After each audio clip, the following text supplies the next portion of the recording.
Well, hi, everyone, and welcome to another episode of the Auto Repair Marketing Podcast. I'm your host, Brian Walker, and today I am going to be talking about doing video every day for a month. But first, I want to thank our friends at Repair Pal for providing this episode. Repair Pal is the key that unlocks more business for your auto repair shop.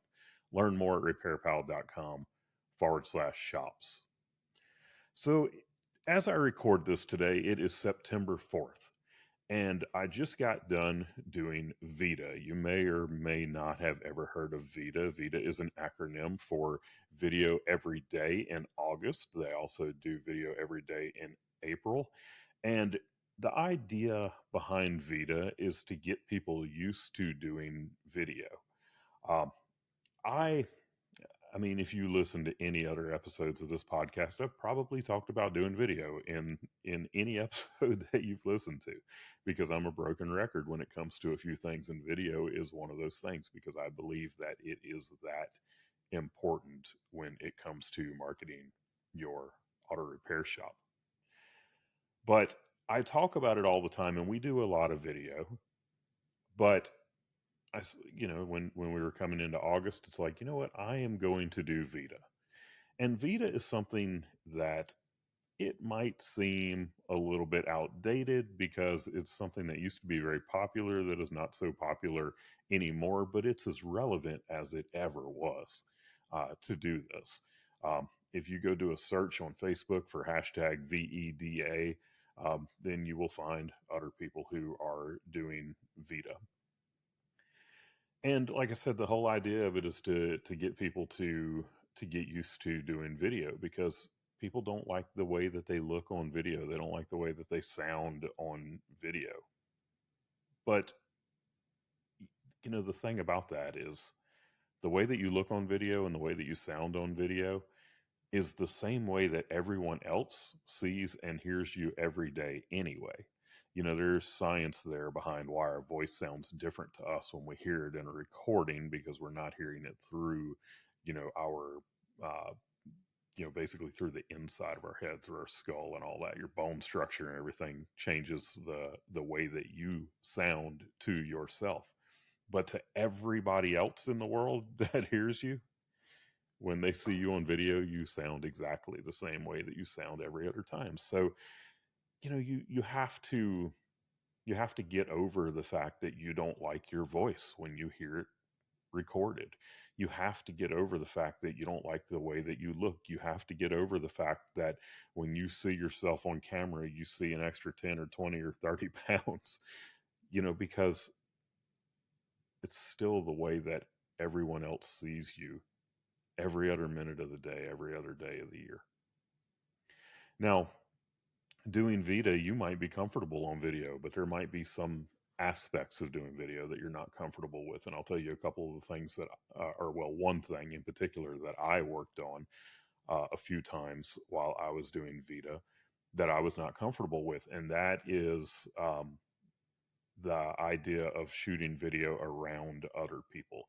I'm I'm very comfortable, and have been for a while, at just like pulling out the phone and making a video. I'm comfortable if I have someone else there with me who has a camera and they are filming me. We do a lot of that for Shop Marketing Pros. But what I've never really been comfortable with was being around other people and like pulling out my phone and shooting a video while other people are around me, because they would make me nervous. I'm very ADD, so like I'll forget what I'm trying to say. If there's distractions and all that around me, um, you know, I just I've never been comfortable with it. So I put myself into that position a few times during the month when I was doing VEDA. And like it's designed to do, like that last time that I did it, it wasn't as uncomfortable as it was the first time that I did it. So, VEDA, it's a great way to get more comfortable on camera. And the thing is, you're sitting here listening to this, and it's probably, late September when you're listening to this, and you're like, well, I'm going to do this in April because he said there's a VEDA in April. No, you don't need to do that. You can do VEDO for, video every day in October. You can do VEDA for video every day in November. It doesn't matter what month it is. The point is to get you comfortable on camera. And I will tell you, on day 31, I did my VEDA video, and every other day I had ended the video by saying, "I'll see you tomorrow." And on day 31, I said, "I won't see you tomorrow." And I did see them, or well, they saw me anyway the next day, because I had gotten so used to doing video that I had something else that I wanted to do a video on. So I ended up doing a day 32. And that's how it works. And that is what you should be doing for your business, is to get so comfortable on video that every day it is just naturally coming to you that, oh, I need to do a video today. Because you can't overdo this stuff. If you're providing value in the videos that you're making, you're not going to make so many videos that you're overdoing it. There's the whole know like trust aspect of doing video, but there's also the search value to doing video. Like the search engine optimization is what I mean, is that when you do video, people will find your videos. And especially when you have these videos embedded into your website, and when you take those videos and turn them into written blog posts, and you have your videos hosted on YouTube and they link back to your website and all that, there's Google likes their own stuff.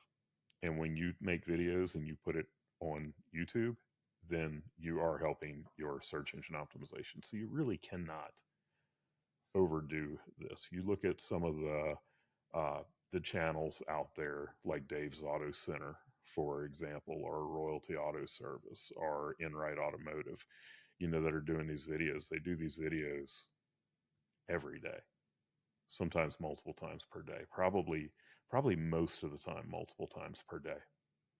So when I was doing VEDA, some things that surprised me. Number one, I had people reaching out to me.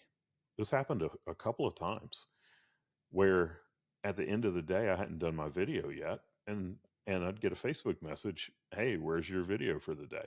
Especially there was one time where I, on the previous day, I had told, I'd said in my video what the next day's video was going to be about. And I actually had two people that reached out to me about that one. Um, so and these were people that I didn't even know that they were watching the videos, because they weren't commenting. They may have given it a like or something, but they weren't commenting on the videos. So I didn't know they were watching.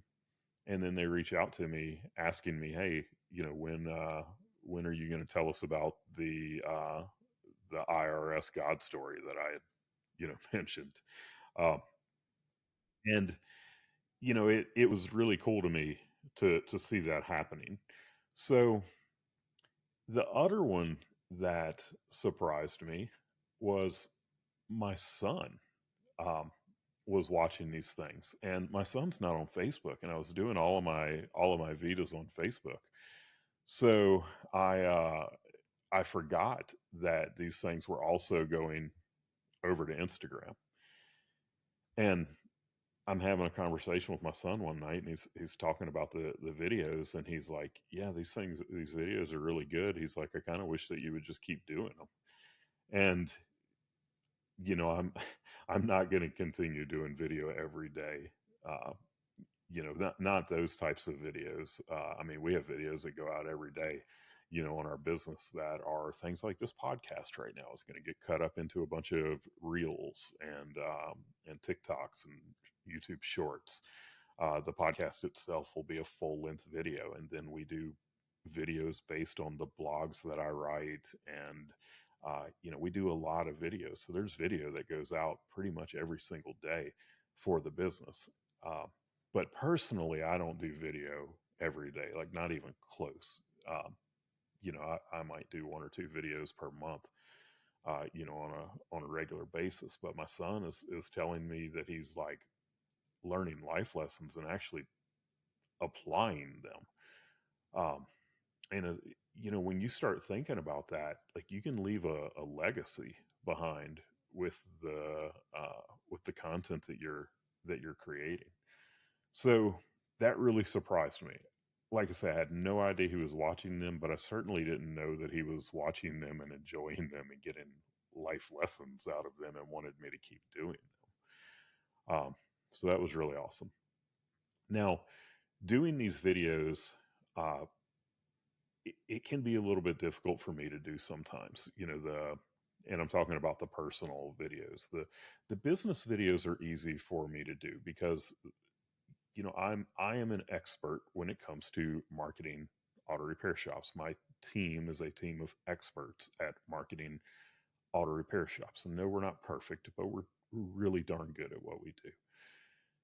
So, like, it's my job to create that type of content. I have a responsibility to do that. Just like in your business, if you were choosing not to do video, then you're choosing not to make money. And you as a business owner have a responsibility to yourself, your family, your team, and your clients to have a profitable, prosperous business. I've talked about this before, but it never really hit me until I heard Cecil Bullard talk about it when he was talking at the Institute about uh, it is it's not just a goal for you to have a profitable business. It is a responsibility of yours to have a profitable business. You owe it to all of these people, like I said, including your clients, because when you do repairs for your clients, let's say that you put a transmission in a car, or you rebuild a transmission for someone if you do that, and that thing fails. When that person comes back to you, you need to be profitable enough that you warranty it without even thinking about it. The $4,000 that you end up putting out on that project, it doesn't hurt you because you're profitable. And a profitable business should not have a problem standing behind their product. But if you're not profitable, you will sit there trying to think of ways to not have to stand behind the product or the service that you provided because you don't have the money to do it. And that is not a place to operate from. When you have an employee, like a really great employee who something happens where they can't work for a period of time, to be able to pay them anyway. Because like that's just the things that we do. But we can't do that if we're not profitable. So, I'm kind of getting on a soapbox there, but getting back to it was difficult for me to do these videos because I was doing personal videos. I wasn't doing professional business related videos. And one of the things that I was a little strong in my last VEDA video, was saying that I can't stand, these people who are trying to be influencers. And that was probably a little bit too strong. First of all, who am I to tell people who they should and shouldn't do videos about, or what their content should be about?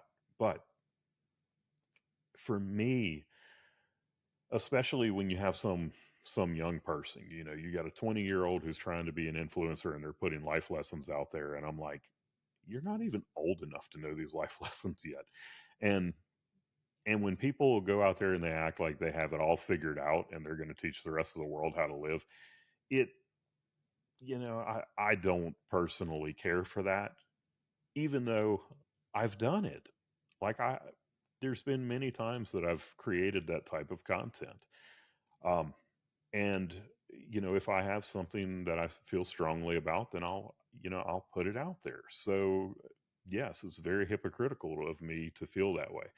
But anytime that I create content like that, it makes it difficult for me to do. So that was difficult.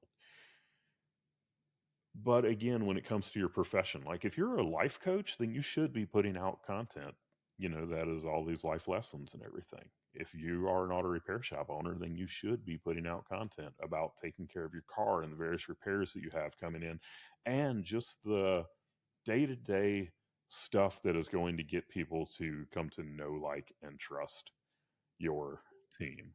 So, that is what VEDA is. That is why I did VEDA. You do not need to wait until April or August to do VEDA. If you decide that you are going to do video every day for a month, I highly encourage you to do it because it is a great exercise to go through. It makes you better at doing video. It makes you want to do more video. It is good, especially for people who, like, if you're a business owner, then it is in you to be a high achiever.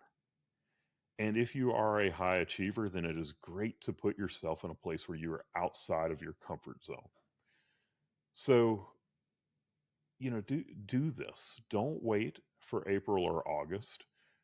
Commit to it and commit publicly to it, because when you commit publicly to it, you'll actually do it. Like, I had an alarm set on my phone every day, 6:30 at night. I didn't want to get that late, but if I had gotten to 6:30 and I hadn't done my VEDA video yet, I went and did it.